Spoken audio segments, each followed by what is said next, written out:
Hello guys नमस्कार अस्सलाम वालेकुम আপোনালোক সকলোকে মোৰ চেনেল খানমছ কিচেনলৈ স্বাগতম জনাইছো। আজি মই আপোনালোকৰ বাবে লৈ আহিছো ইভিনিং চাহৰ লগত খাবৰ বাবে এটা সিম্পল ৰেচিপি আৰু এইটো বনাবৰ বাবে চাওক ইয়াত মই 800 গ্ৰাম মান আটা ময়দা লৈছো। আপোনালোকে বিচাৰিলে অকল ময়দাৰেও বনাব পাৰিব আৰু এটা মিডিয়াম সাইজৰ মই পিয়াজ কাটি লৈছো। দুটামান জলকীয়া কেঁচা জলকীয়া লৈছো। অকনমান মই জলকীয়া গুৰি লৈছো। নিমখ দিব আপোনালোকে সোৱাদ অনুসৰি। আটা ময়দাখিনিত মই এতিয়া সোৱাদ অনুসৰি নিমখ দি দিম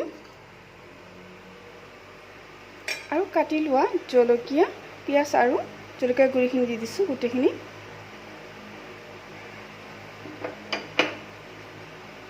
এইখিনি গোটেইখিনি মই অকমান সানি লৈছো আৰু এতিয়া মই ঠাণ্ডা পানী এড কৰিম।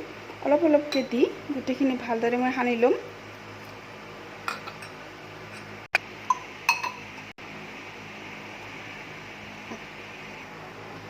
এয়া মোৰ বেটাৰখিনি ৰেডি হৈ গ'ল। চাওক বহুত বেছি লুজ কৰা নাই মই। ইপিনে মই তাৱাখন গৰম দি লৈছো। চাওক ৰিফাইন দিছো। ৰিফাইনখিনি গৰম হৈ গৈছে আৰু এতিয়া মই বনাই লোৱা বেটাৰখিনি দিছো ইয়াত।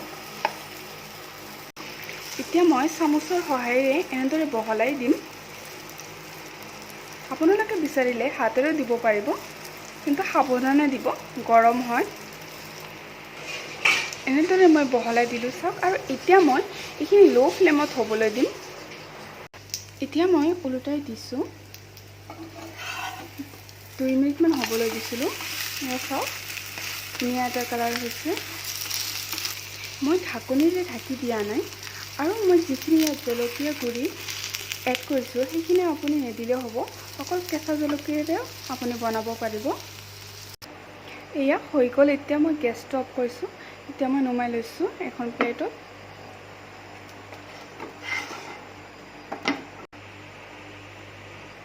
এয়া মোৰ সন্ধিয়াৰ নাস্তা খাবৰ বাবে একেবাৰে ৰেডি হৈ গ'ল। চাওক এইপিনে মই চাহও ৰেডি কৰি লৈছো। আপোনালোকেও বিচাৰিলে ঘৰত এনেদৰে অতি সহজ পদ্ধতিৰে বনাই খাব পাৰিব চাহৰ লগত। তেনেকুৱা একো বিশেষ ধৰণৰ নাস্তা বনোৱা নাই। সিম্পলি এটা বনাইছো আৰু আপোনালোকলৈ শ্বেয়াৰ কৰিলো। মোৰ মায়ে মাজে মাজে বনায় সেইবাবে।